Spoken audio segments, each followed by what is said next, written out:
জাহান্নামী আর জান্নাতীদের একটা কনভারসেশন সূরা আল মুদাথ্থিরে আসছে। আপনাকে এটা পড়ে শোনাবো। আপনি দেখবেন আপনি কোনো এটাতে উপকৃত হইতে পারেন কিনা। কেমন আপনার বাচ্চা কাচ্চাকে শোনাবেন। তো সূরা মুদাথ্থিরে আল্লাহ সুবহানাহু ওয়া তাআলা বলতেছে যে আনিল মুজরিমিন,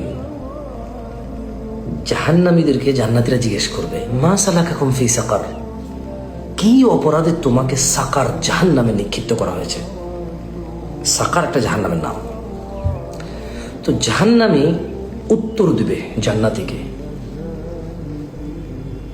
আউযু বিল্লাহি মিনাশ শাইতানির রাজিম, ক্বালু, জাহান্নামীরা বলবে লাম নাকু মিনাল মুসাল্লিন, আমরা নামাজীদের অন্তর্ভুক্ত ছিলাম না।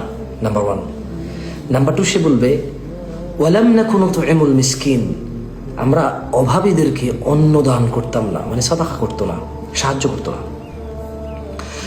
ওয়াকুন্না নাখুদু মাআল খায়িদিন, 3 নম্বর সে জবাব দিবে আমরা অসার কথাবার্তা তর্ক বিতর্কে, বেকার হুদায়, তারপরে ইররিলেভেন্ট কথাবার্তায়, তর্কতা আড্ডাতে আমরা লিপ্ত থাকতাম।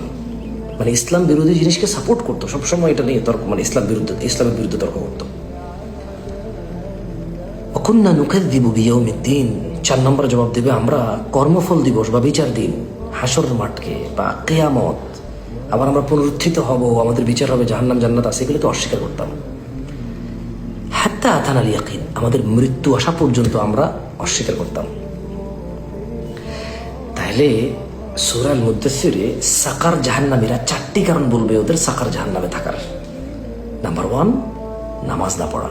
নাম্বার 2, অভাবীকে অন্নদান না করা। নাম্বার 3, অযথা কথাবার্তায় লিপ্ত থাকা, অযথা কথা কাজে লিপ্ত থাকা।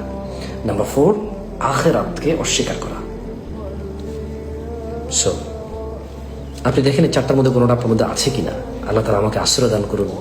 আল্লাহ সুবহানাহু ওয়া তাআলা ত্রুটি বিচ্ছুতি ক্ষমা করুন আমার এবং আপনাদের, এবং আল্লাহ সুবহানাহু ওয়া তাআলা আমাদের এই ত্রুটি বিচ্ছুতিগুলোকে সংশোধন করার তৌফিক দান করুন। আমিন।